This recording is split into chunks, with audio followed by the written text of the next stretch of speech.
Hello friends, welcome to MD Mantra. दोस्तों, आज के इस वीडियो में हम करेंगे महामैराथन मैथ्स पेडागोजी की महामैराथन करेंगे। मैथ्स पेडागोजी को सबसे ज़्यादा कठिन सब्जेक्ट माना जाता है, लेकिन मैं आपको इतनी आसान भाषा में कराऊंगा कि मैथ्स पेडागोजी के 15 के 15 क्वेश्चन आपको इसी क्लास से मिलेंगे। टॉपिक है हमारा मैथ्स पेडागोजी का nature of mathematics, logical thinking, गणित की प्रकृति और तार्किक सोच। गणित की प्रकृति और तार्किक सोच क्या कहती है? गणित की प्रकृति क्या है? नेचर ऑफ मैथमेटिक्स, मैथमेटिक्स का नेचर कैसा है, हम पहले इसके बारे में पढ़ेंगे। गणित केवल संख्याओं का खेल नहीं है। गणित क्या केवल संख्या का खेल नहीं है, इसकी अपनी एक ख़ास बनावट है। इसकी एक अपनी ख़ास बनावट है। जैसे इंग्लिश की एक अपनी अलग बनावट होती है, हिंदी की अपनी एक अलग बनावट होती है, प्रत्येक सब्जेक्ट की अपनी एक अलग बनावट होती है, उसका अपना एक नेचर होता है। इसी तरह से मैथ का भी एक अपना नेचर है, मैथ्स का भी अपना एक नेचर है। तो हम जानेंगे तार्किक लॉजिकल। गणित क्या है? गणित पूरी तरह से तर्क पर आधारित है। गणित क्या है? पूरी तरह से तर्क पर आधारित है। इसमें अंदाज़ा नहीं चलता है, बल्कि हर बात के पीछे एक क्यों होता है। इसमें अंदाज़ा नहीं चलता। अगर किसी भी बात का हम बोलते हैं कि आप इसको प्रूव करिए, तो उसमें लास्ट में ये होता है क्यों। तो हमें इसको आगे पढ़ना है, क्यों को हम कैसे प्रूव करेंगे। फिर आता है अमूर्त से मूर्त, एब्स्ट्रैक्ट से कॉन्क्रीट की तरफ। गणित के विचार अमूर्त जो दिखाई ना दें, जैसे संख्या 5 हो तो उसमें हम मूर्त वस्तुओं जैसे 5 शेप के जरिए समझाते हैं। इसमें 5 शेप के जरिए हम समझाएंगे, यानी कि मूर्त वस्तुओं के द्वारा हम मैथमेटिक्स को समझाएंगे। दूसरा ऑप्शन पॉइंट्स होता है क्रमबद्ध, सिस्टमेटिक, हायरार्किकल। गणित एक सीढ़ी की तरह है। गणित क्या एक स्टेप बाय स्टेप सीढ़ी की तरह है। जब तक आप जोड़ नहीं सीखेंगे, आप गुणा नहीं समझ पाएंगे। ये एक क्रम में चलता है कि पहले आप सवालों को जोड़ना सीखेंगे, फिर घटाना सीखेंगे, फिर गुणा सीखेंगे, फिर भाग सीखेंगे। इस तरह से ये क्रम में चलता है। गणित क्या एक सटीक है। सटीक क्या प्रिसाइज है। गणित की एक निश्चित भाषा और नियम होते हैं। गणित की क्या एक अपनी भाषा है और उसके अपने नियम हैं। इसमें उत्तर या तो सही होता है या गलत होता है, बीच में कुछ नहीं होता। और सब्जेक्ट में क्या होता है, कुछ संभावित क्वेश्चंस के संभावित आंसर होते हैं, लेकिन मैथमेटिक्स में बिल्कुल क्लियर होता है, या तो आंसर सही होगा या फिर गलत होगा। अब हम इसका जो दूसरा पॉइंट था तार्किक सोच, यानी कि लॉजिकल थिंकिंग के बारे में जानेंगे। लॉजिकल थिंकिंग हमें किस तरह से बच्चे के अंदर पैदा होती है। लॉजिकल थिंकिंग गणित में बच्चे 2 तरह से तर्क पैदा करता है। गणित में क्या बच्चा 2 तरह से तर्क पैदा करेगा। आगमन तर्क यानी कि इंडक्टिव रीजनिंग, उदाहरणों से नियम की ओर जाना। छोटे बच्चों के लिए ये बेस्ट तरीका है, यानी कि क्लासरूम में पहले बच्चों को उदाहरण बताए जाएंगे। जब मैथमेटिक्स पढ़ाया जा रहा है, उसमें प्लस के सवाल यानी कि जोड़ के सवाल कराए जा रहे हैं, तो पहले उन्हें उदाहरण बताए जाएंगे। 2 सेब लिए, राम के पास 2 सेब थे, श्याम के पास 1 सेब था, तो दोनों के सेब मिलाकर कितने सेब हुए, इस तरह से उदाहरण दिए जाएंगे। फिर दूसरा आता है हमारा निगमनात्मक तर्क, डिडक्टिव रीजनिंग, नियम से उदाहरण की ओर। इसमें पहले हम नियम समझाएंगे कि इस तरह से इसके ये नियम होते हैं, फिर उसके बाद में हम उसके उदाहरण को समझाएंगे। ये बड़े बच्चों के लिए, यानी कि 9th 10th 12th 11th वाले बच्चों के लिए ये तरीका बहुत ही सही माना जाता है। और नंबर 3 पर हमारा आता है बच्चों की सोच और सीखने के pattern, children thinking and patterns. बच्चे गणित को कैसे समझते हैं और इसके मुख्य स्टेप क्या हैं। बच्चे क्या है, गणित को कैसे समझते हैं और इसके मुख्य स्टेप क्या हो सकते हैं। बच्चे क्या, अनुभव से सीखना। बच्चा पहले चीज़ों को छूकर और गिनकर सीखता है। बच्चा क्या पहले चीज़ों को छुएगा और गिनकर सीखता है, जैसे कंकड़ को गिनना, या घर में चम्मच को उठाकर चम्मच को गिनना, या फिर XYZ। अर्थ निर्माण, मेकिंग मीनिंग। बच्चा केवल रट्टा नहीं है, बल्कि वह खुद के तरीके बनाता है, क्योंकि वो रट्टा नहीं है, वो खुद के तरीके ईजाद करता है, नए तरीके बनाता है। उदाहरण से हम समझेंगे, अगर आप अपने बच्चे से पूछें 5 + 2 कितना होता है, तो वह अपनी उंगलियों पर गिनेगा। उसका ये अपना अर्थ निर्माण तरीका है। ये अक्सर बच्चों में देखा भी जाता है, इसलिए इस उदाहरण को, ये हमारे रियल लाइफ से जुड़ा हुआ उदाहरण है, तो इसलिए हमने इस उदाहरण को इसमें रखा है। इसमें हमने इसको यहाँ पर रखा है।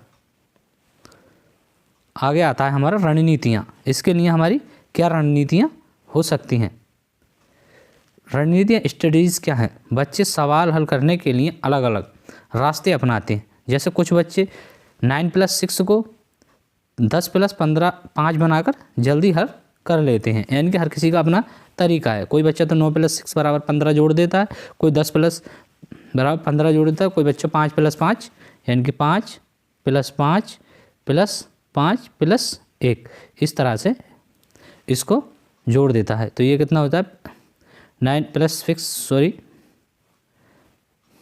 इसको हम जोड़ सकते हैं 9 यानी कि 3 +3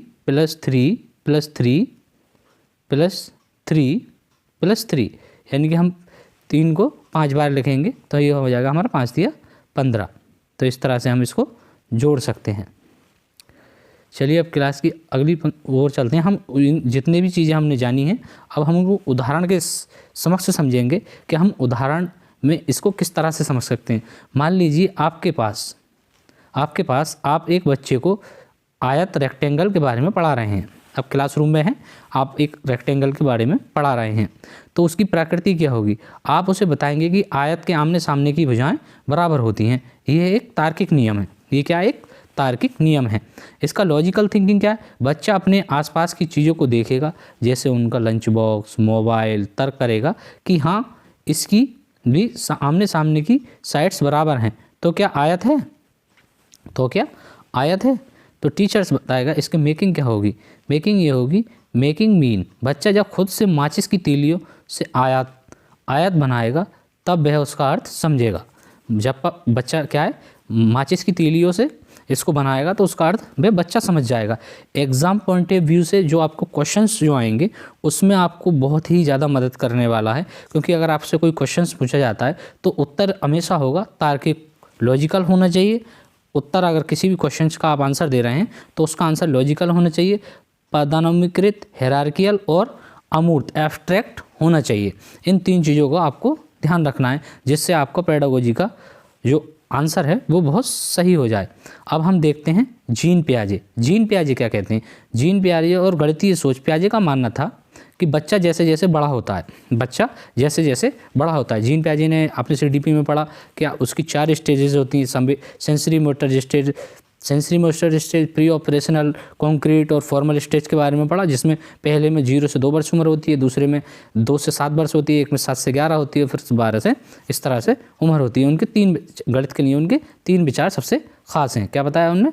उसकी गणितीय सोच विकसित होती है और गणित के 3 विचार उसके लिए खास हैं। संरक्षण, कंजर्वेशन, बच्चा ये समझने लगता है कि अगर हम किसी चीज़ का आकार बदल दें तो उसकी मात्रा नहीं बदलती। जैसे एक गिलास पानी को चौड़े कटोरे में डालने पर भी पानी उतना ही रहता है। संरक्षण में ये चीज़ बच्चे को समझ में आ जाती है। ये होता है आपका पियाजे की जो 3rd स्टेज है उसमें होता है। पदानुक्रमित समावेशन, हायरार्किकल इंक्लूजन, बच्चा सब समझता है कि संख्या 5 के अंदर 4, 3, 2, 1 भी शामिल हैं। ये क्रमबद्धता, सीरियसन, चीज़ों के छोटे से बड़े क्रम में लगाना गणित के पियाजे का क्रम है। पियाजे कहते हैं कि गणित का रटाया नहीं जा सकता। पियाजे ने ये बात साफ इनकार कर दिया कि गणित को रटाया नहीं जा सकता। बच्चा खुद अपने अनुभवों और अमूर्त एब्स्ट्रैक्ट विचार से बनाता है। बच्चा क्या है अपने जो अनुभव वो कर रहा है, सवाल करते में गलत कर रहा है, सही कर रहा है, अपने अनुभव से और अमूर्त एब्स्ट्रैक्ट्स के विचार से बनाता है। अब हम जानेंगे लेव वाइगोत्स्की के बारे में। लेव वाइगोत्स्की की गणितीय सोच क्या है? लेव वाइगोत्स्की और गणितीय सोच। वाइगोत्स्की का मानना था कि बच्चा अकेले गणित नहीं सीखता। क्या कह रहे हैं? बच्चे अकेले गणित नहीं सीखता, बल्कि वह समाज और बातचीत, इंटरेक्शन के जरिए सीखता है। उन्होंने क्या कहा? समाज और बातचीत के जरिए सीखता है। गणित में इनके 3 बहुत प्रसिद्ध हैं। ZPD, zone of proximal development, वह दायरा जहां बच्चा खुद सवाल हल नहीं कर पा रहा है लेकिन शिक्षक की थोड़ी मदद से कर सकता है। यानी कि शिक्षक ने अगर थोड़ी मदद दे दी तो वह सवाल को हल कर सकता है। स्केप होल्डिंग, पाड़, मचान, इसे मल्टीपल नाम है। शिक्षक द्वारा दी जाने वाली वह स्थायी मदद, हिंट्स, इशारा, जिससे बच्चा सवाल हल कर सके, इसे स्केप होल्डिंग कहते हैं। तीसरा क्या है हमारा MKO, मोर नॉलेजेबल अदर, वह व्यक्ति जिसे बच्चे से ज़्यादा गणित आता हो, शिक्षक, माता पिता, कोई होशियार दोस्त। गणित में वाइगोत्स्की का विचार। गणित में वाइगोत्स्की का क्या विचार है? बच्चे आपस में चर्चा करके यानी कि पीर लर्निंग यानी कि ग्रुप गणित बेहतर सीखते हैं। गणित की भाषा उनके सोचने का जरिया बनती है। गणित की क्या भाषा है? उनका जो तार्किक थिंकिंग है यानी कि लॉजिकल थिंकिंग, उसका जरिया बनती है। तुलनात्मक चार्ट, कंप्रिहेंशन ऑफ एग्जाम।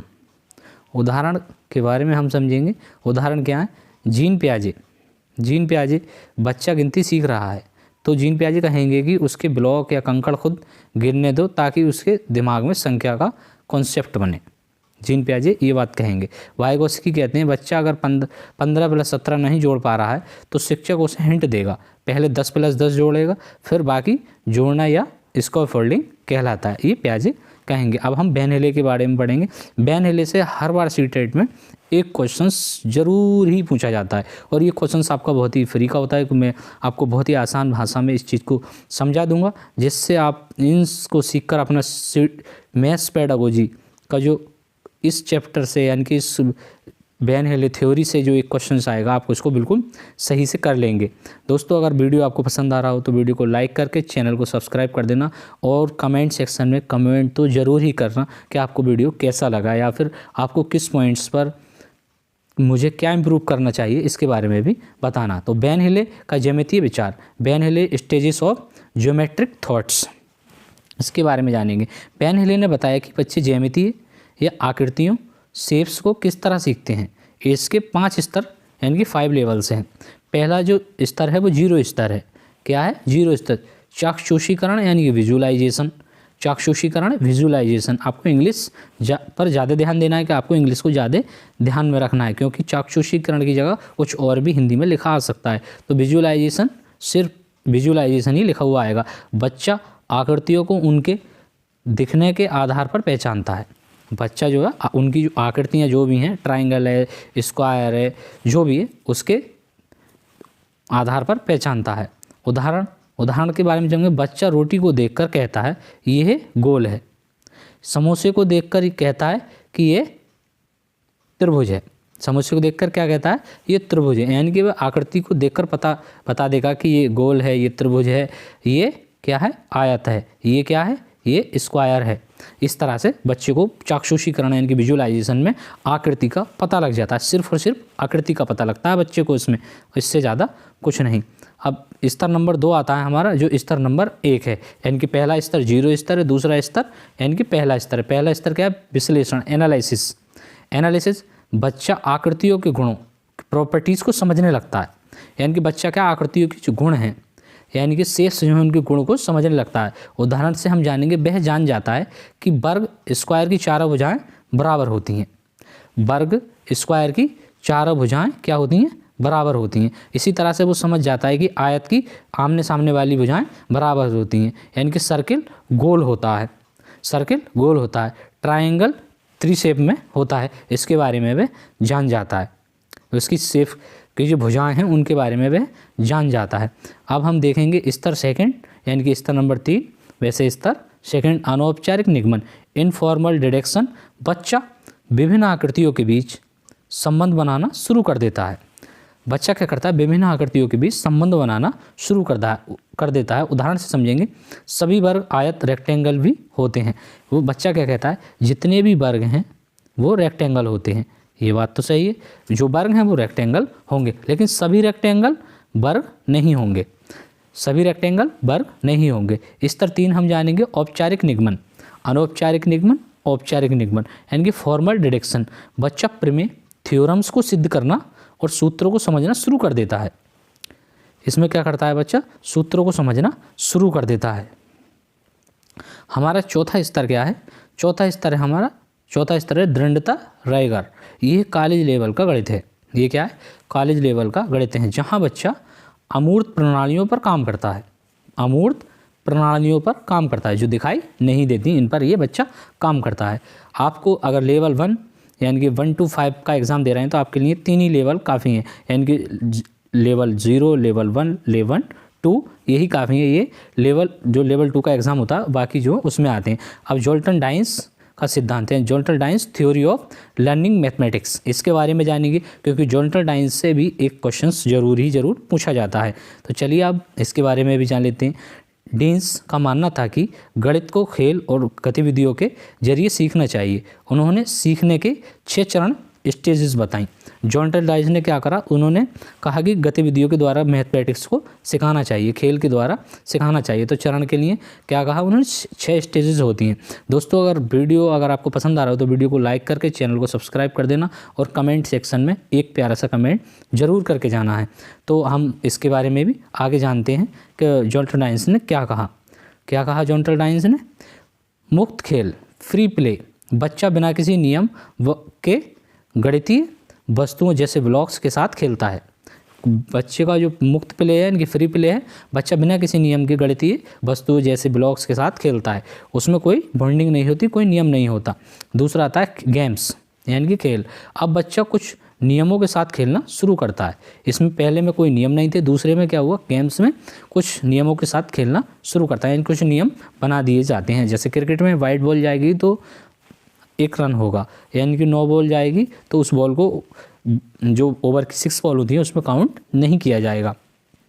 समानता की खोज, सर्चिंग ऑफ कॉम्युनिटीज़, अलग अलग खेलों में एक जैसा क्या है ये समझना।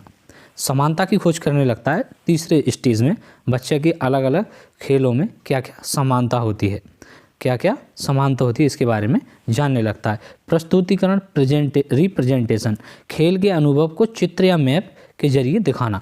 इसमें क्या करता है, प्रस्तुतिकरण यानी कि जो भी वो खेल खेला है, क्रिकेट या फिर वॉलीबॉल, फुटबॉल, उसको चित्र या मैप के जरिए वो दिखाना शुरू कर देता है। तो ये हमारा 5वीं स्टेज और होता है प्रतीकीकरण, यानी कि सिंबलाइजेशन। अब बच्चा क्या करता है, इसमें जब बच्चा गणितीय भाषा और चिन्हों टाइम्स का उपयोग करता है, टाइम्स का क्या उपयोग करता है, तो जब इसमें टाइम्स का उपयोग करता है बच्चा, तो इससे वो टाइम्स का उपयोग करके सिंबलाइजेशन यानी कि सिंबल के जरिए बताता है। एक होता है निम्नीकरण, फॉर्मलाइजेशन, अंत में वह गणित की नियमों और सिद्धांतों को पूरी तरह समझ जाता है। अंत में वह क्या करता है, पूरी तरह से समझ जाता है।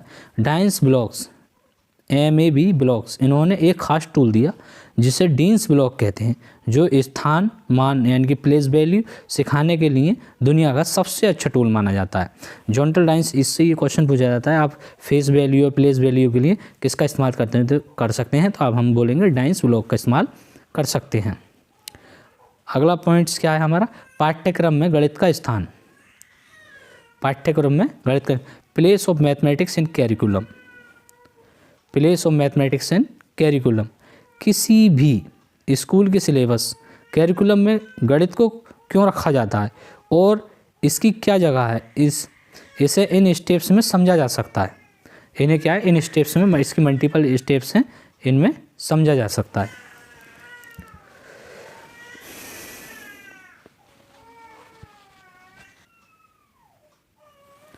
कोठारी आयोग, कोठारी कमीशन, 1964 से 1940 का विचार। कोठारी आयोग ने सिफारिश की थी कि कक्षा 1 से कक्षा 10 तक के गणित को एक अनिवार्य विषय, कंपलसरी सब्जेक्ट के रूप में पढ़ाया जाना चाहिए। उनका मानना था कि गणित का विषय, गणित विज्ञान का आधार है। गणित क्या है, विज्ञान का आधार है, गणित विज्ञान का आधार है।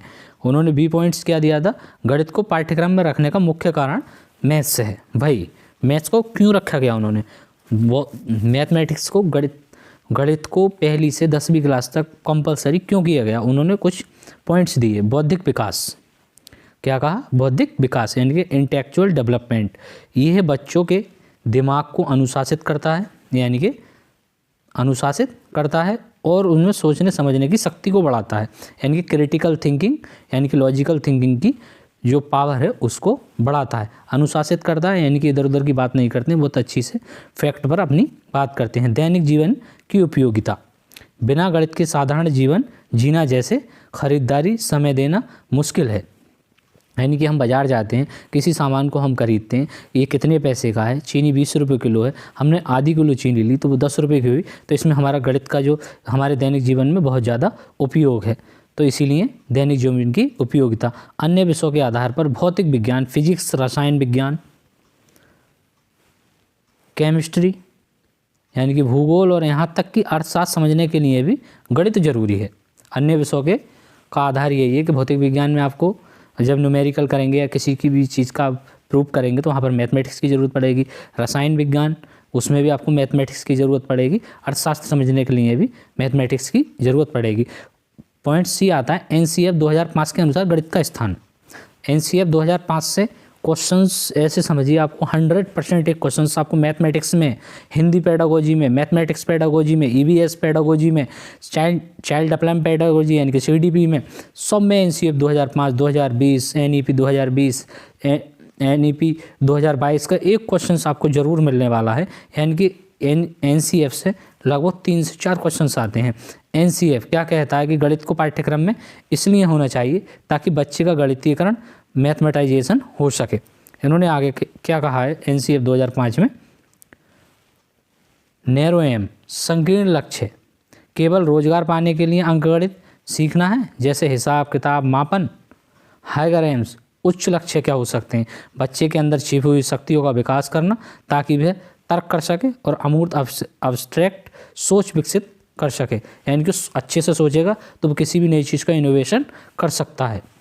सरल उदाहरण के साथ समझेंगे इसमें एग्जाम्पल क्या हो सकते हैं। एग्जाम्पल क्या है, मान लीजिए एक बच्चा सामाजिक विज्ञान, सोशल साइंस में जनसंख्या के बारे में पढ़ रहा है।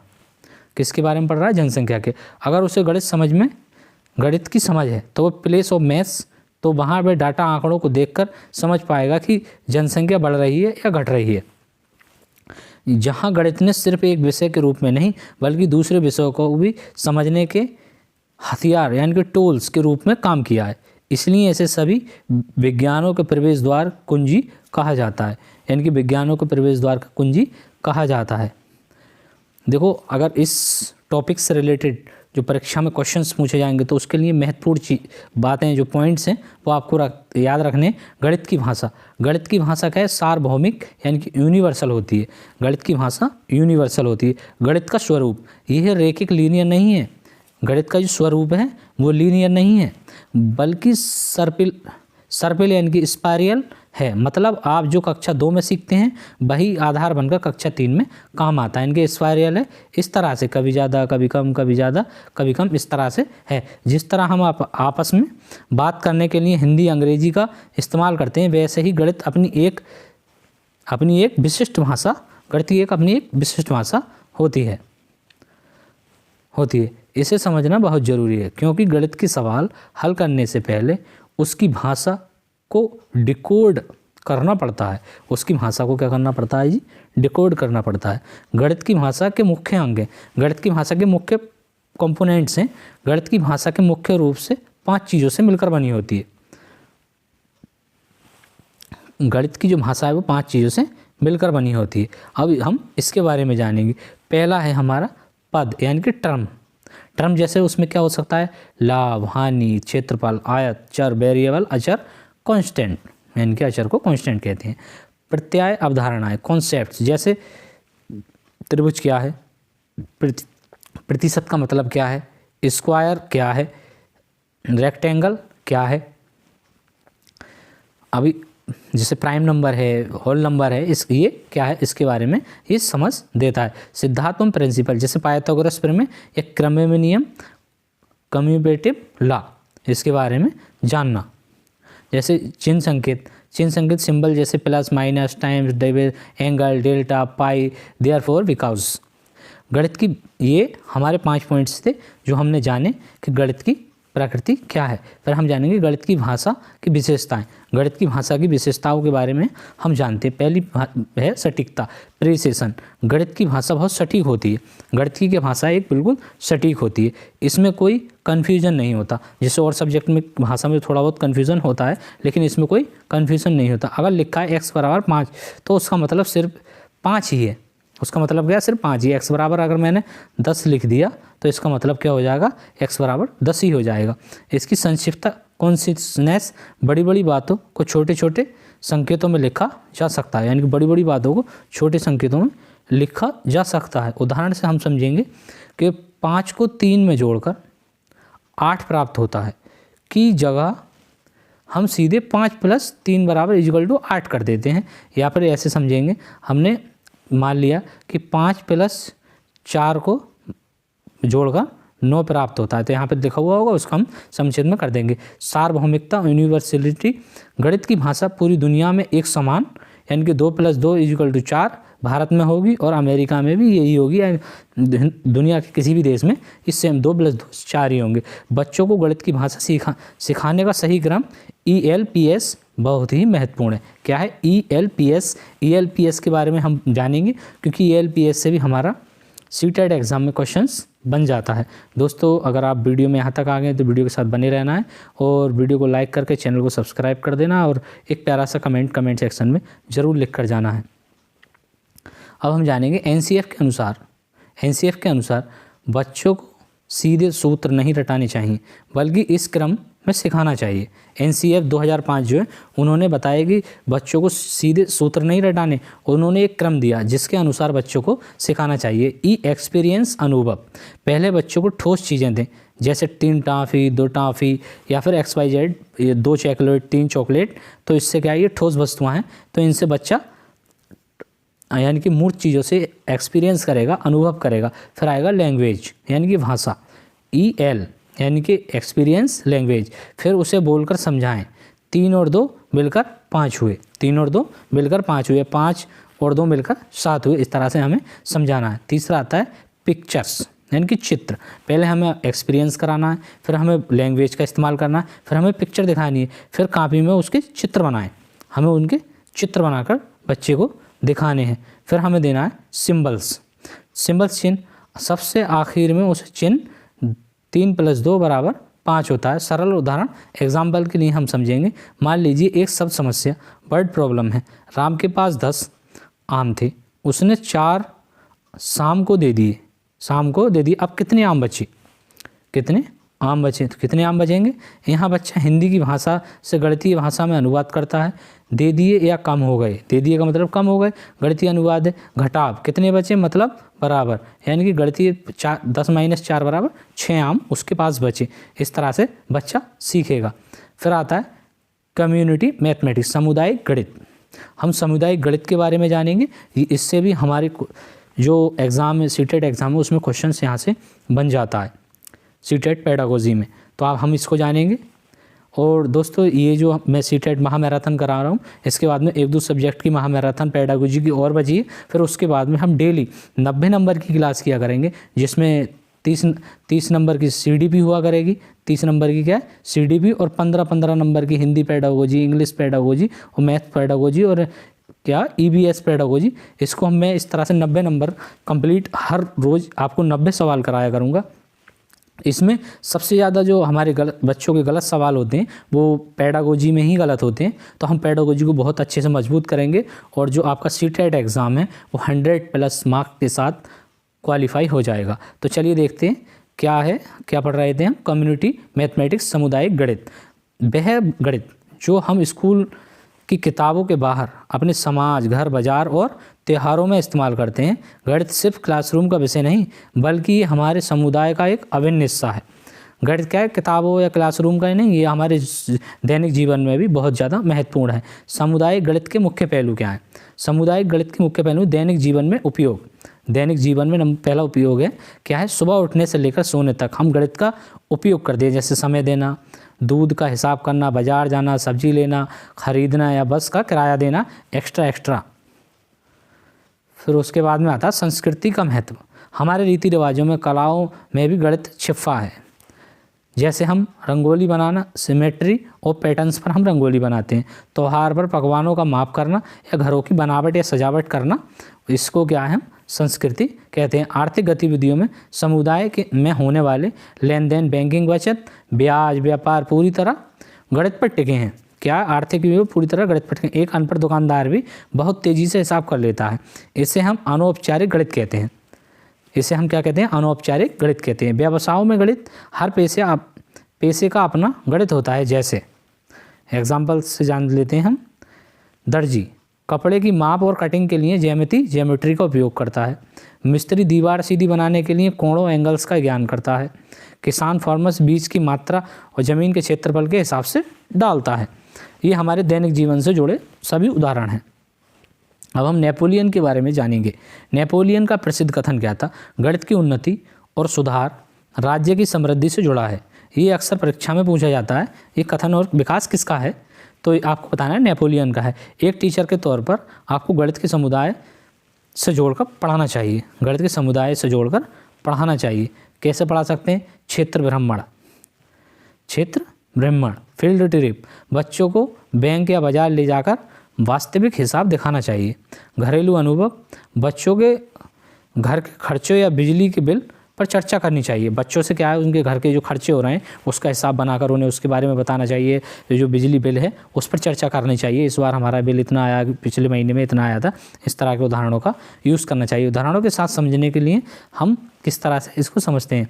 यदि आप कक्षा में लाभ हानि, प्रॉफिट लॉस पढ़ा रहे हैं तो केवल ब्लैक बोर्ड पर सूत्र SP माइनस SP लिखने की बजाय बच्चों को किराना की दुकान का क्या करना? किराना की दुकान का खेल खिलाएं। जब बच्चा खुद दुकानदार बनकर सामान बेचेगा और हिसाब लगाएगा तो वह सामुदायिक गणित के जरिए अवधारणा से बेहतर समझेगा। अवधारणा से वैसे अगर समझाएंगे तो नहीं समझ पाएगा। अगर आपको दुकानदार बना देते हैं और उसको फिर एक रोल पे लेकर आते हैं तो वो खेल में सारी चीज़ों को अच्छे से समझ जाएगा। अब परीक्षा के पॉइंट ऑफ व्यू से ये पॉइंट्स हैं। सामुदायिक गणित बच्चों में व्यावहारिक कौशल यानी कि प्रैक्टिकल स्किल्स पैदा करता है। ये बहुत ही महत्वपूर्ण पॉइंट से आपसे पूछ लेगा कि सामुदायिक गणित का व्यावहारिक कौशल्स क्या होता है, तो आपको क्या बताना? व्यावहारिक कौशल यानी प्रैक्टिकल स्किल पैदा करता है। या सामुदायिक गणित क्या पैदा करता है? तो व्यावहारिक कौशल पैदा करता है। ये गणित के प्रति रुचि बढ़ाता है क्योंकि बच्चा अपने आसपास देख पाता है। ये गणित में क्यों रुचि बढ़ाता है? क्योंकि जो बच्चे के आसपास जो चीज़ें हो रही हैं उसमें गणित का इस्तेमाल कैसे हो रहा है, तो इससे उसकी गणित में रुचि बढ़ जाती है। एवोल्यूशन, मूल्यांकन। अब हम मूल्यांकन के बारे में चलेंगे। हम उन सारी चीज़ों के बारे में जान लिया। मूल्यांकन यानी कि evolution through formal and informal method, औपचारिक और अनौपचारिक तरीक़ों से मूल्यांकन किस तरीके से हम बच्चे का कर सकते हैं। इसका सरल मतलब है कि एक शिक्षक के रूप में आप ये कैसे जांचेंगे कि बच्चे ने कितना सीखा है। सिर्फ पेन पेपर टेस्ट लेना ही काफ़ी नहीं है। पेन पेपर टेस्ट लेना ही काफ़ी नहीं, क्योंकि आपने बच्चे को टेस्ट दिया, बच्चे के 10 में से 10 नंबर आ गए तो आप उसको कर सकते हैं कि किसी बच्चे ने बहुत अच्छा किया है, किसी बच्चे के 10 में से 5 नंबर आए तो आप उसको किस तरह से आंकेंगे, क्योंकि इसकी समझ और ये जो 10 में से 10 लाया है इसका तार्किक रोल जो है बहुत ज़्यादा है, इसका कम है। लेकिन ये एग्ज़ाम तो इसके मल्टीपल पहलुओं पर हमें टेस्ट करना है और उसके बारे में जानना है। चलिए हम जानते हैं मूल्यांकन के 2 मुख्य प्रकार हैं। मूल्यांकन के 2 मुख्य प्रकार हैं यानी कि मेथड्स ऑफ एवोल्यूशन। औपचारिक मूल्यांकन, फॉर्मल एवोल्यूशन। फॉर्मल एवोल्यूशन क्या है? ये है पूर्व नियोजित यानी कि पूर्व नियोजित प्री प्लान्ड होता है।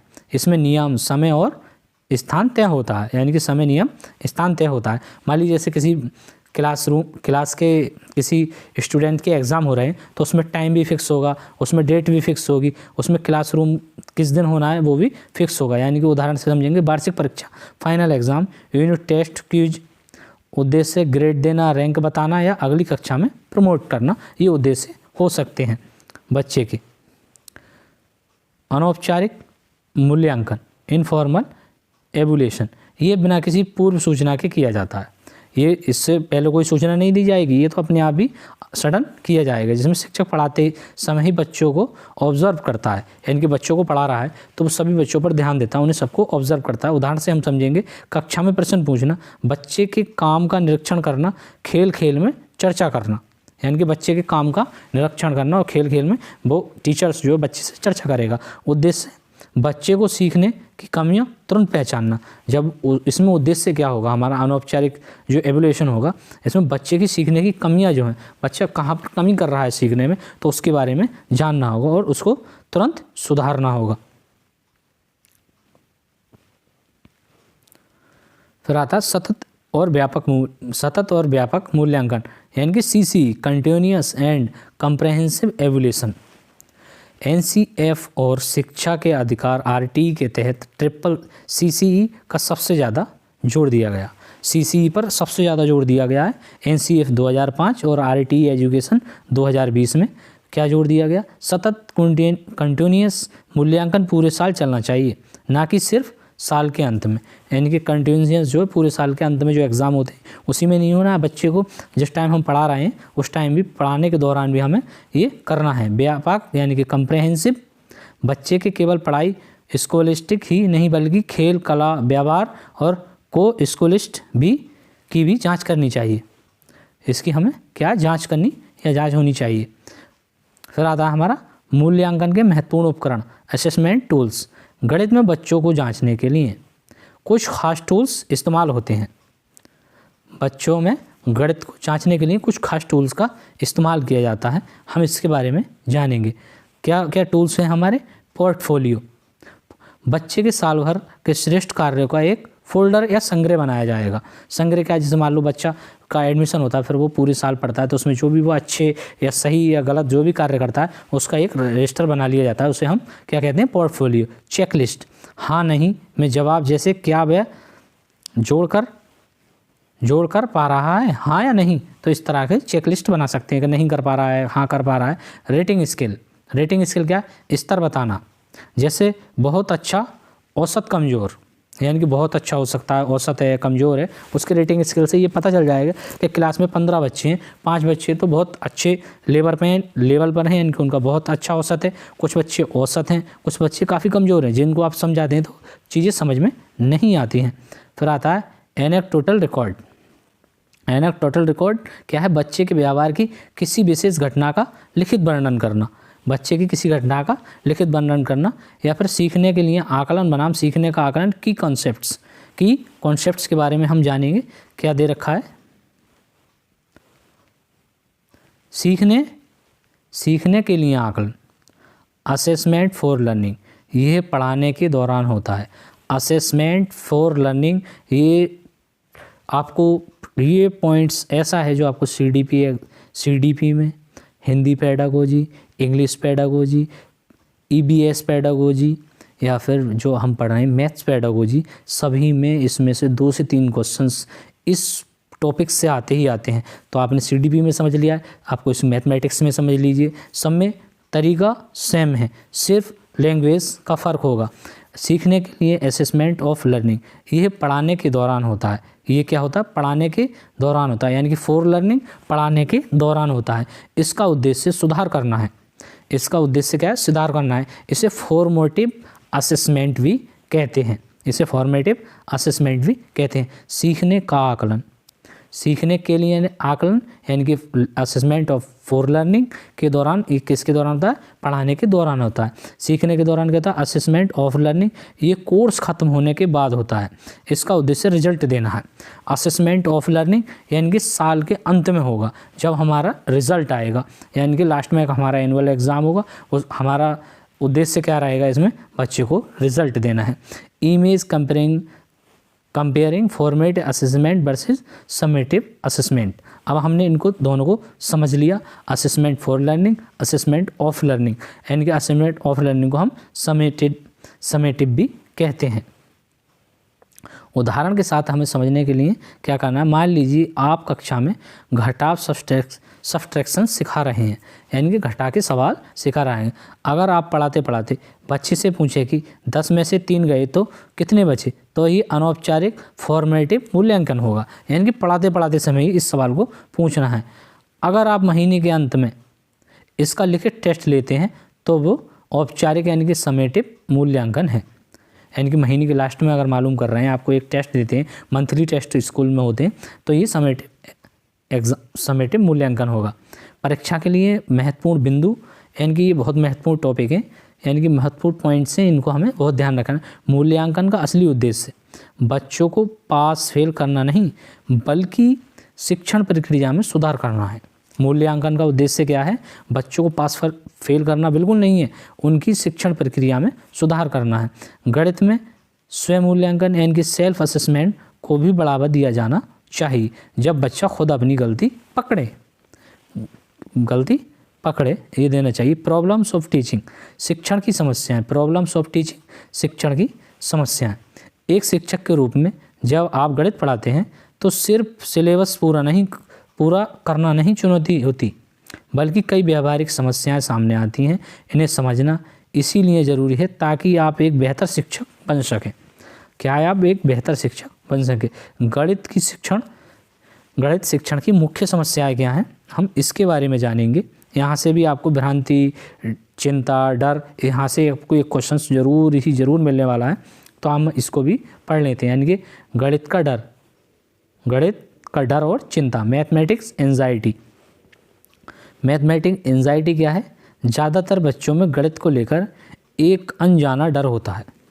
ज़्यादातर बच्चों में होता है, ये आप देख लीजिए। उन्हें लगता है कि ये बहुत कठिन विषय है। बच्चों को ये लगता है, अमूमन ये समाज में ये बात फैल चुकी है कि मैथ फोबिया ये बच्चों को बहुत ज़्यादा कठिन लगता है।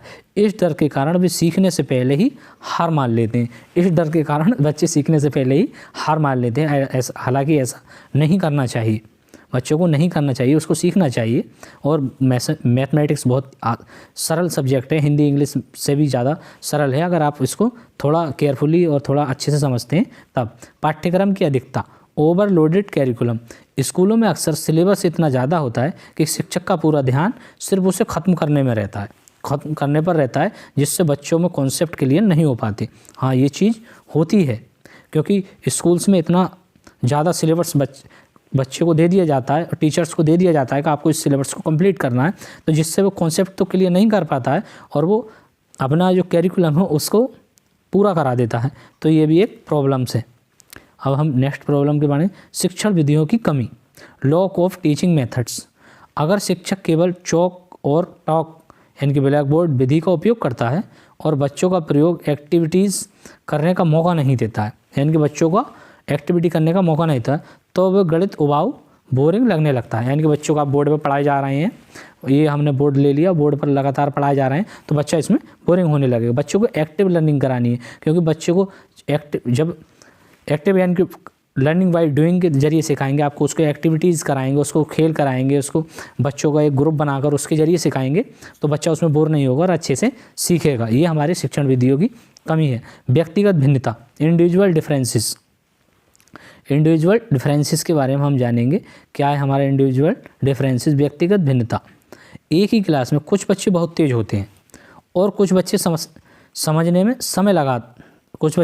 समय लगता है। एक शिक्षक के लिए सभी बच्चों को एक साथ लेकर चलना एक बड़ी चुनौती होती है। बड़ी चुनौती होती है। व्यक्तिगत भिन्नता यानी कि इंडिविजुअल डिफरेंसेस होते हैं। कुछ बच्चे बहुत जल्दी सीख जाते हैं, कुछ काफ़ी लेट से सीखते हैं। इनकी अपर्याप्त शिक्षण सामग्री, इंडिकेट टीचिंग एड्स। गणित को समझने के लिए ठोस वस्तुओं जैसे अवेकस, जियोवर्ड, ग्राफ पेपर की ज़रूरत होती है। इनकी कमी के कारण बच्चे अमूर्त एब्स्ट्रैक्ट अवधारणाओं को नहीं समझ पाते।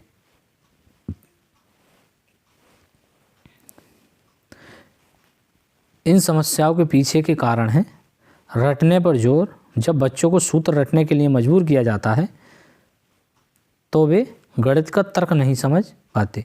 यानी कि बच्चे को जब रटने के लिए कह दिया जाएगा तो जो गणित का तर्क है वो उसे भूल जाएगा, उसको नहीं समझ पाता है। नीम कमज़ोर होना। अगर बच्चे को कक्षा 3 का जोड़ घटाव नहीं आता तो वह कक्षा 5 गुणा भाग कभी नहीं समझ पाएगा। गणित एक क्रमबद्ध हायरार्किकल विषय है।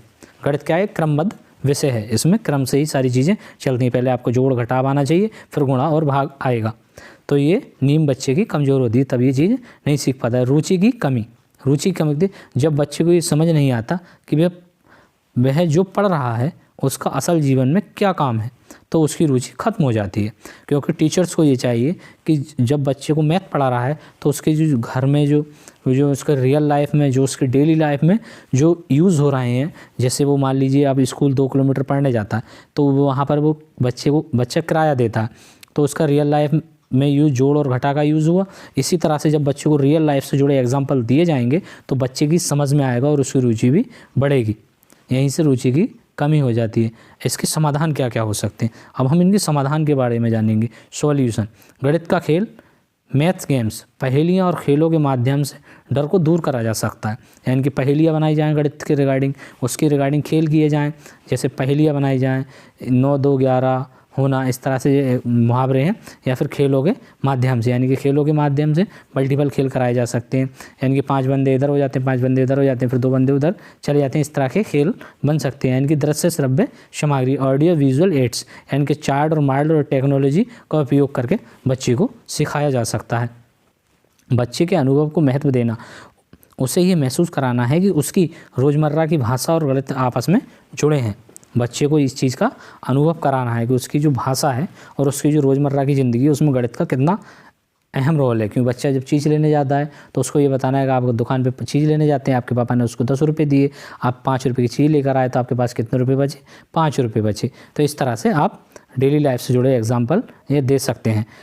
गणित शिक्षण के महत्वपूर्ण सहायक साधन टीचिंग एड्स हैं, जिसमें अबेकस, गिनतारा, इसका उपयोग गिनती, कंट्यूनिंग, स्थानीय प्लेस वैल्यू और जोड़ घटाव सिखाने के लिए किया जाता है। दृष्टिबाधित बालकों के लिए भी बहुत उपयोगी है। ये क्या है? दृष्टिबाधित बालकों के लिए बहुत ज़्यादा उपयोगी है। अब हम जियो बोर्ड के बारे में जानेंगे। जियो बोर्ड क्या है? जियो बोर्ड ये एक बोर्ड होता है जिस पर कीलें लगी होती हैं। इसका उपयोग 2D आकृतियों जैसे त्रिभुज, आयत की कमी विशेषताओं का परिमाप, पिरामिड समझने के लिए किया जाता है।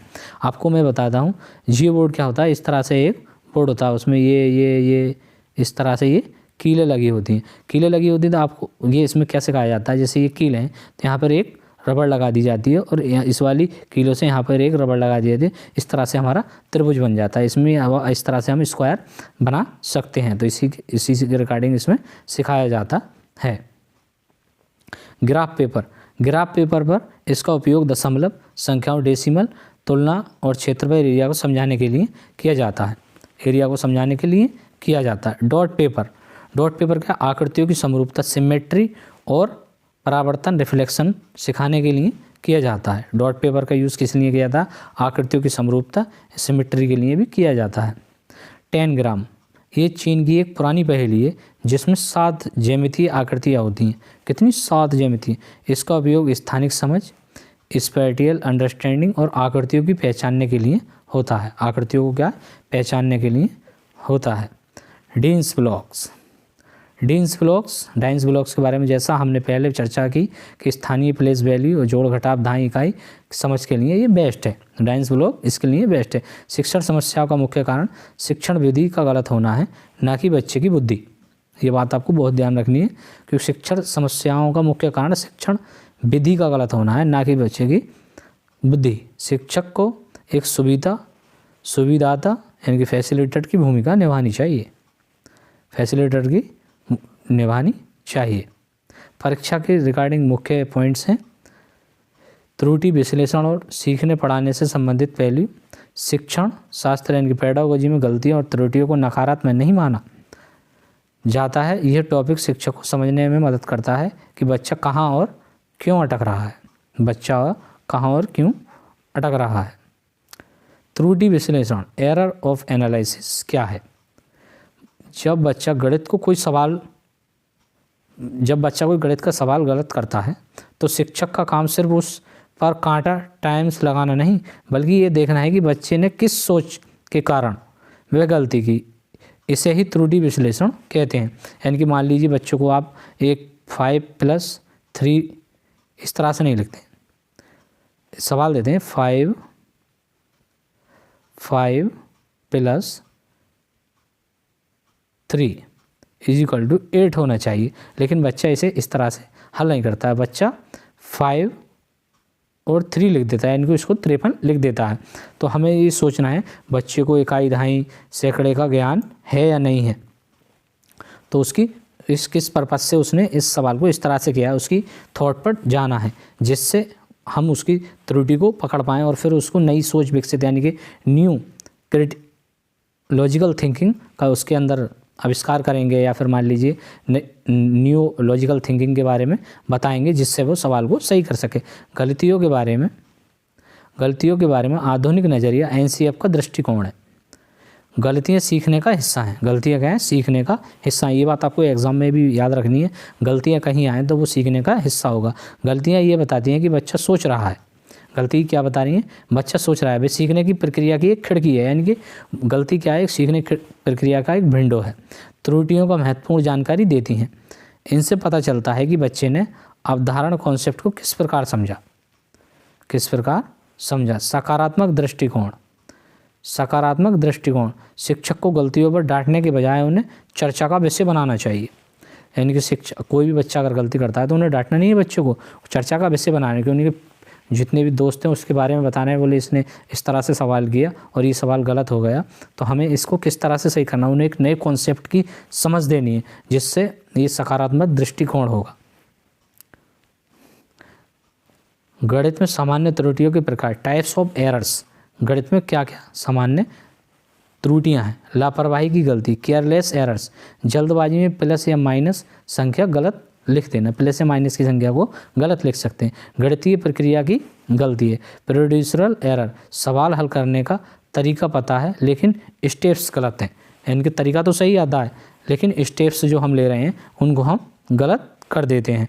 या अवधारणात्मक त्रुटि, कॉन्सेप्चुअल एरर्स, सबसे गंभीर, जब बच्चे को बुनियादी बात ही समझ ना आई तो वह क्या हल करेगा। उदाहरण से समझेंगे, 0.5 को 0.05 से छोटा समझना दशमलव की समझ की कमी है, दशमलव की समझ की कमी है। उदाहरण के साथ समझेंगे, मान लीजिए एक छात्र ने सवाल ऐसे हल किया, 45 + 18 = 513 होता है, जो मैंने अभी आपको पहले बताया था। यानी कि 5 + 3 को मैंने 53 लिख दिया था, उसका आंसर 8 होना चाहिए था। तो ये यहाँ पर शिक्षक का विश्लेषण क्या है, यहाँ बच्चे ने 5 + 8 को 13 लिखा, 5 और +8 को 13 लिखा, जबकि 4 + 1 को 8 लिख दिया, 8 लिख दिया। त्रुटि का कारण बच्चे को स्थानमान यानी कि प्लेस वैल्यू और हासिल कैरी की समझ नहीं है, यानी कि हासिल की भी समझ नहीं है और प्लेस वैल्यू की भी समझ नहीं है। समाधान क्या होगा इसका, शिक्षक उसे अबेकस या ब्लॉक्स या डाइस ब्लॉक्स के जरिए स्थानमान समझाएगा, जिससे बच्चे को स्थानमान की समझ हो जाएगी। तब उसको हासिल की समझ भी करानी है और इसके जरिए वह जोड़ के सवाल को सही कर पाएगा। शिक्षक की भूमिका क्या होती है, टीचर्स की भूमिका, टीचर्स रोल, निदान, डायग्नोसिस, गलती के पीछे का असली कारण ढूंढना। टीचर्स का काम क्या है, गलती के पीछे जो असली कारण है, इस सवाल बच्चे ने गलत क्यों किया है, क्या कारण हो सकता है, उस पर सोचना और उसका निदान करना। फीडबैक, बच्चे को ये बताना कि आपकी सोच कहाँ गलत थी और ना कि सिर्फ सही उत्तर बताना। उससे बच्चे को ये बताना आप इस तरह से सोच रहे थे, ये आपका सोचना गलत था, आपको इस तरह से सोचना चाहिए जिससे आपको आंसर सही हो जाए। पुनः शिक्षण यानी कि रीटीचिंग, अगर पूरी क्लास एक ही गलती कर रही है तो उस टॉपिक को अलग तरीके से दोबारा पढ़ाना चाहिए। यानी कि क्लास में आपने किसी भी सवाल के बारे में समझाया, उसमें ज़्यादातर बच्चे अगर गलत कर रहे हैं तो आपको अपना तरीका बदलना है। बच्चों को नहीं डांटना है, बच्चों को नहीं पीटना है, बाकी बच्चों को नए तरीके से समझाना है जिससे कि बच्चे को समझ में आए। परीक्षा के लिए बहुत ही महत्वपूर्ण पॉइंट्स हैं जो मैंने लिख रखे हैं, मैं आपको बताऊँगा। गणित में त्रुटियाँ स्थायी परमानेंट नहीं होती, गणित में की त्रुटियाँ परमानेंट नहीं होती हैं, उन्हें अभ्यास और सही मार्गदर्शन से सुधारा जा सकता है। अगर परीक्षा में पूछा जाए बच्चे की गलतियाँ क्या दर्शाती हैं, तो उत्तर में हमें लिखना होगा वे बच्चे सोचने के तरीके, थिंकिंग पैटर्न को दर्शाती हैं। डायग्नोस्टिक एंड रिमेडियल टीचिंग, ये हमारे इस महामैराथन का मैथमेटिक्स का लास्ट पॉइंट से यानी कि लास्ट टॉपिक रह गया। तो दोस्तों अगर आप यहाँ तक वीडियो देखते आ गए हैं तो आप वीडियो को लाइक करके चैनल को सब्सक्राइब कर देना और एक अपना प्यारा सा कमेंट ज़रूर लिख कर जाना कि आपकी इस सीटेट एग्ज़ाम में ये क्लास रामबाण साबित होने वाली है। रामबाण साबित। निदानात्मक उपचारात्मक शिक्षण, इसके बारे में हम जानेंगे। निदानात्मक शिक्षण क्या होता है, शिक्षण डायग्नोस्टिक टीचिंग। निदान शब्द मेडिकल साइंस से आया है। निदान शब्द क्या, मेडिकल साइंस है। जैसे कि डॉक्टर बीमारी का पता लगाने के लिए टेस्ट करते हैं, बीमारी का पता लगाने के लिए टेस्ट करते हैं। इसमें अर्थ क्या होता है, बच्चे के सीखने की कमियां और कठिनाइयों और अंतरालों गैप्स का पता लगाना। अंतरालों और गैप्स का पता लगाना उद्देश्य क्या होता है, ये जानना कि बच्चा क्यों नहीं सीख पा रहा है। इसका मकसद अंक देना नहीं बल्कि कारण ढूंढना है। इसका मकसद क्या है, अंक देना नहीं है बल्कि कारण ढूंढना है। कैसे होता है, इसके लिए डायग्नोस्टिक टेस्ट के लिए जाते हैं, जिससे छोटे छोटे हिस्सों में अवधारणाओं की जांच होती है। अवधारणाओं की क्या है, जांच होती है। उपचारात्मक शिक्षण, उपचारात्मक रिमेडियल टीचिंग, एक बार बीमारी यानी कमी का पता चल गया तो अब उसका इलाज यानी कि उपचार करना है। अर्थ क्या है, उपचार करना है। अर्थ पहचानी गई कमियों को दूर करने के लिए विशेष तरीके से दोबारा पढ़ाना है, यानी कि अलग अलग तरीक़ों से दोबारा पढ़ाना है। उद्देश्य क्या होगा, बच्चे को सीखने की रुकावट को ख़त्म करना और उसे बाकी क्लास में स्तर पर लाना। जो बच्चे अच्छा सीख रहे हैं उन्हीं के स्तर में उन्हें रणनीतियाँ क्या हो सकती हैं, विषय को छोटे छोटे टुकड़ों में तोड़कर समझाना। विषय को छोटे छोटे टुकड़ों में तोड़कर समझाएंगे तो बच्चे को जल्द ही समझ आ जाएगा। पढ़ने के तरीके को बदलना, जैसे अगर लेक्चर समझ नहीं आया तो खेल या चित्र से समझना, या बच्चे के व्यक्तिगत ध्यान इंडिविजुअल अटेंशन देना। बच्चे को इंडिविजुअल अटेंशन देनी है या फिर बच्चे को खेल के जरिए या चित्रों के जरिए बताया जाए। प्रोसेस क्या होगा, इसका प्रोसेस क्या फॉलो करना है, पढ़ना है तो सामान्य कक्षा होगा। निदान डायग्नोसिस, कमी को पहचानना, आइडेंटिफाई करना होगा। उपचार, कमी को दूर करना होगा, करेक्टिव इंस्ट्रक्शन। पुनः मूल्यांकन, रीएवल्यूशन, ये देखना कि आप सुधार हुआ या नहीं, उसके साथ उदाहरण से समझेंगे एग्जाम्पल के जरिए। स्थिति क्या होगी, एक बच्चा एक बार हासिल वाले जोड़ कैरी ओवर एडिशन में गलती कर रहा है तो निदान करेंगे। इसका क्या है, शिक्षक ने देखा कि बच्चा धीरे धीरे सीधे जोड़ कर लेता है, लेकिन जब संख्या 10 के ऊपर जाती है तो वह हासिल दहाई के अंक को जोड़ना भूल जाता है। शिक्षक को समझ आया कि बच्चे के स्थान मान यानी कि प्लेस वैल्यू का कॉन्सेप्ट क्लियर नहीं है, तो उसका उपचार करेगा। क्या करेगा, जब शिक्षक उसे पेन पेपर छोड़कर अबेकस या करेंसी नोट्स, नकली नोटों के जरिए समझाता है कि कैसे 10 के सिक्के में मिलाकर नोट बनते हैं, कैसे 10 के सिक्के में बनाकर नोट बनते हैं। और परीक्षा के लिए बहुत ही महत्वपूर्ण पॉइंट्स है। उपचारात्मक शिक्षण हमेशा निदानात्मक शिक्षण के बाद होगा। ये सिर्फ कमज़ोर बच्चों के लिए नहीं बल्कि उन सभी बच्चों के लिए जिन्होंने किसी खास टॉपिक में दिक्कत है। इसका उद्देश्य छात्रों को सीखने के अंतर्गत यानी कि लर्निंग गैप्स को भरना है। राष्ट्रीय रूपरेखा एनसीएफ 2005 गणितीय शिक्षण के सबसे महत्वपूर्ण दस्तावेज ये बताते हैं कि स्कूल में गणित कैसे पढ़ाया जाना चाहिए। एनसीएफ 2005 और 2022 अभी हमारा टॉपिक्स रखा है, ये बहुत ही महत्वपूर्ण टॉपिक है तो हम इसको पढ़ लेते हैं। एनसीएफ 2005 के अनुसार गणित शिक्षण के मुख्य बिंदुओं को स्टेप बाय स्टेप समझाया गया है। गणित का मुख्य लक्ष्य, मेन गोल क्या है।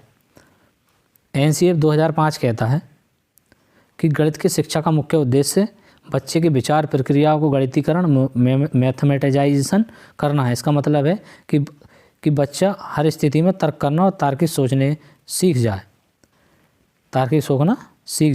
गणित के 2 उद्देश्य एम्स हैं। क्या एम्स हैं उसके, एनसीएफ में गणित उद्देश्य को 2 भागों में बांटा गया है।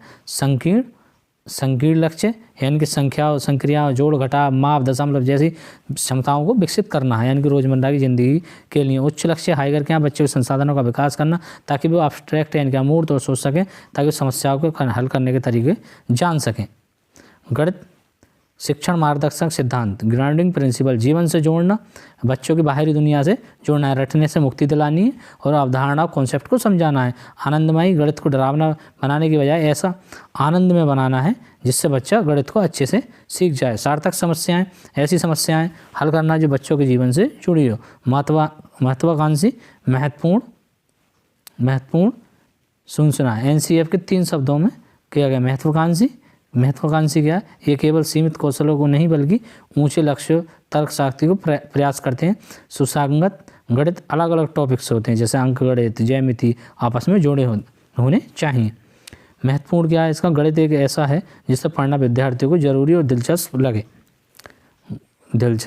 गणित की पाठ्यचर्या क्या है, गणित का एक सर्पिल पाठ्यचर्या यानी कि स्पाइरल कैरिकुलम विषय के तरह पढ़ाया जाए। जो पिछली कक्षा में ज्ञान से जुड़ा हो वह धीरे धीरे कठिन होता जाए यानी कि पहली कक्षा में गिनती है, दूसरी कक्षा में गणित यानी कि प्लस माइनस वाले सवाल हैं, तीसरी कक्षा में माइनस और प्लस वाले सवाल हैं, फिर हासिल वाले सवाल हैं। इस तरह से गुणा की तरफ चला जाता है। गणितीय पहेलियाँ, पाठ्यक्रम में पहेलियाँ और खेल शामिल होने चाहिए ताकि बच्चे के समस्या सुलझाने का कौशल विकसित हो। शिक्षक की भूमिका क्या होनी चाहिए, एनसीएफ 2005 के अनुसार शिक्षक एक सुविधादाता, फैसिलिटेटर और उसका काम बच्चे को ज्ञान देना नहीं बल्कि एक ऐसा माहौल पैदा करना है जहां बच्चा खुद खोजबीन डिस्कवरी करके सीख सके।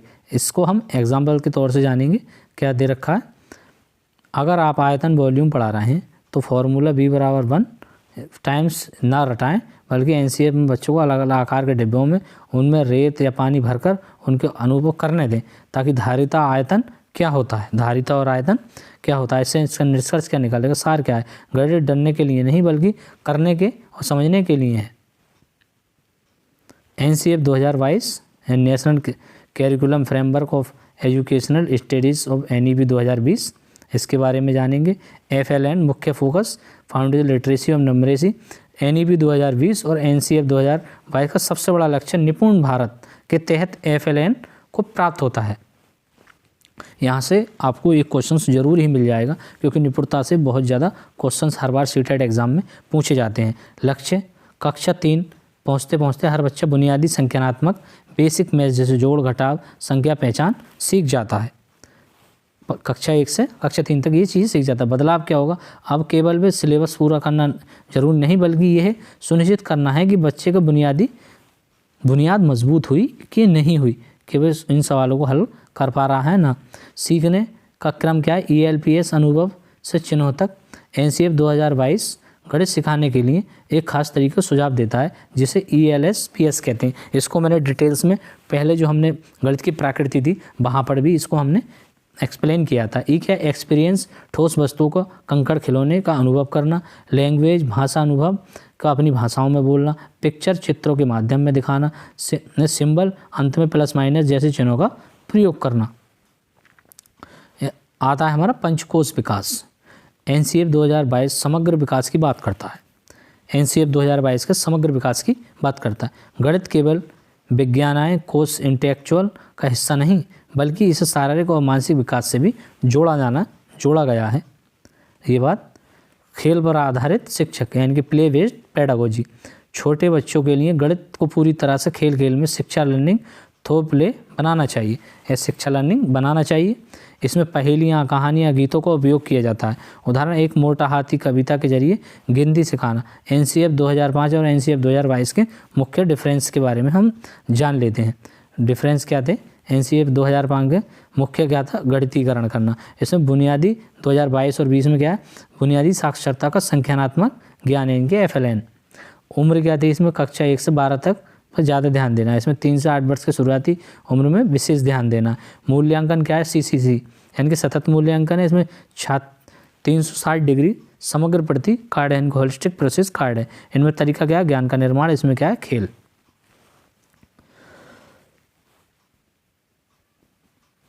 एनसीएफ 2022 कहता है कि गणित का मतलब सिर्फ उत्तर निकालना नहीं है, बल्कि क्या है,